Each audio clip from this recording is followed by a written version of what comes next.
जिस माता पार्वती के बिना स्वयं महादेव अधूरे हैं, वही माता 12 वर्षों तक उनसे बिछड़कर एक बील के वृक्ष में रहीं। आखिर ऐसा क्या हुआ था? जहां एक श्राप, एक वचन और 12 वर्षों की कठोर तपस्या थी।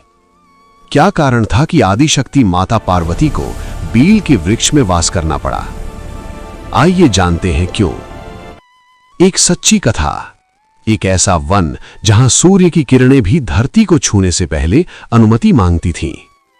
उसी दिव्य वन से होकर एक दिन माता पार्वती और महादेव विहार कर रहे थे। वातावरण में अलौकिक शांति थी। पक्षियों का मधुर कलरव, मंद पवन की सरसराहट और हर ओर तपस्या की ऊर्जा स्पंदित हो रही थी। चलते चलते अचानक माता पार्वती को तीव्र भूख का अनुभव हुआ। उन्होंने कोमल स्वर में कहा, प्रिय स्वामी, मुझे अत्यंत भूख लगी है। कृपया इस वन से मेरे लिए कोई फल ले आइए। महादेव मुस्कुराए, किंतु उनकी मुस्कान में एक गूढ़ रहस्य छिपा था। वे बोले, देवी, इस वन के फल तुम्हें रुचिकर नहीं लगेंगे। पार्वती ने आश्चर्य से प्रश्न किया, ऐसा क्यों प्रभु? इस वन में ऐसा क्या है जो मुझे अप्रिय लगेगा? मैं भूखी हूं, कृपया मेरे लिए कुछ अवश्य लाएं। महादेव ने गंभीर स्वर में कहा, देवी, मुझे संशय है कि जो यहां उपलब्ध है वो तुम्हारे लिए उचित नहीं। तब माता पार्वती ने दृढ़ निश्चय के साथ कहा, जो आपको सबसे अधिक प्रिय है वही मेरे लिए भी प्रिय होगा। मैं वही फल ग्रहण करूंगी।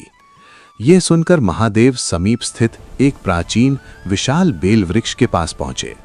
वो वृक्ष साधारण नहीं था।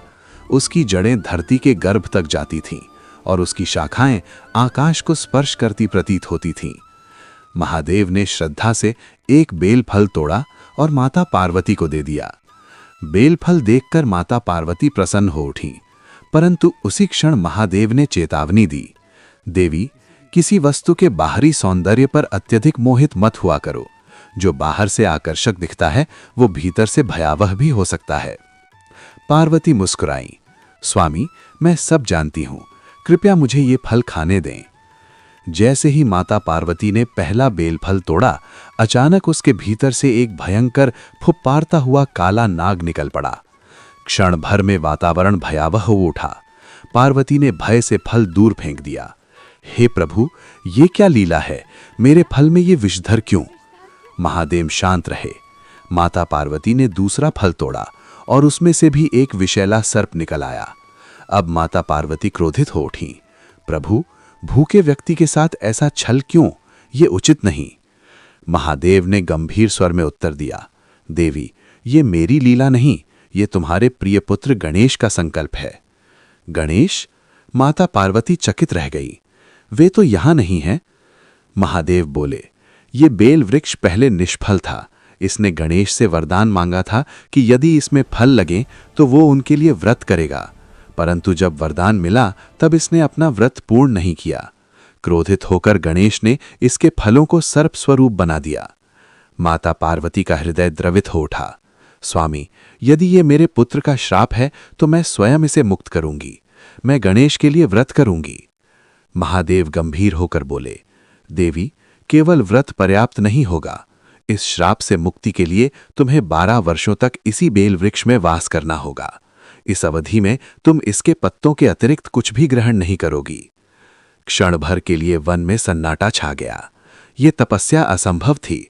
12 वर्ष केवल पत्तों पर जीवन। परंतु माता पार्वती आदिशक्ति थीं। उन्होंने दृढ़ स्वर में कहा, मुझे ये स्वीकार है। महादेव की आंखें करुणा से भर उठीं। देवी, तुम्हारे समान त्याग और करुणा किसी में नहीं। तुम समस्त सृष्टि का दुख स्वयं पर लेकर उसका परिमार्जन करती हो। ये कहकर माता पार्वती उस बेल वृक्ष में समा गईं। 12 वर्षों की दिव्य तपस्या। समय बीतने लगा। ऋतुएं बदलीं। वर्षा की गर्जना, शीत की कठोरता, ग्रीष्म की प्रचंड तपन, परंतु माता पार्वती अडिग रहीं। वो वृक्ष अब केवल एक वृक्ष नहीं था, वो तपस्या का तीर्थ बन चुका था। देवता, ऋषि, सिद्ध सभी उस स्थान पर आकर नमन करते। महादेव उसी वृक्ष के नीचे समाधि में बैठ गए। उनका ध्यान अचल था, किंतु हृदय में विरह की अग्नि जल रही थी। वे जानते थे ये परीक्षा केवल वृक्ष की नहीं, संपूर्ण सृष्टि की है। 12 वर्षों तक माता पार्वती ने केवल बेल पत्रों का सेवन किया। उनका शरीर क्षीण हुआ, परंतु तेज और बढ़ गया। उनकी तपस्या से उस वन की नकारात्मक ऊर्जा नष्ट होने लगी। सर्पों का विष शांत हो गया। अंततः 12वां वर्ष पूर्ण हुआ। आकाश से दिव्य प्रकाश उतरा। वृक्ष कांप उठा। सर्परूपी श्राप समाप्त हुआ। बेल वृक्ष के फल पुनः मधुर, पवित्र और कल्याणकारी हो गए। माता पार्वती वृक्ष से बाहर प्रकट हुईं। उनका स्वरूप तेजस्वी, अद्वितीय, दिव्य था। स्वयं गणेश प्रकट होकर बोले, माते, आपकी करुणा ने मेरे क्रोध को भी शुद्ध कर दिया। महादेव मुस्कुराए। आज से ये बेल वृक्ष सदैव पूजनीय रहेगा। इसके पत्र और फल शिव पूजा में सर्वोच्च माने जाएंगे। तभी से बेलपत्र शिव को अति प्रिय माने जाते हैं, क्योंकि उनमें माता पार्वती की तपस्या, त्याग और दिव्य ऊर्जा समाहित है। और यही कारण है कि कहते हैं, जहां बेल वृक्ष है वहां शिव और शक्ति का वास है।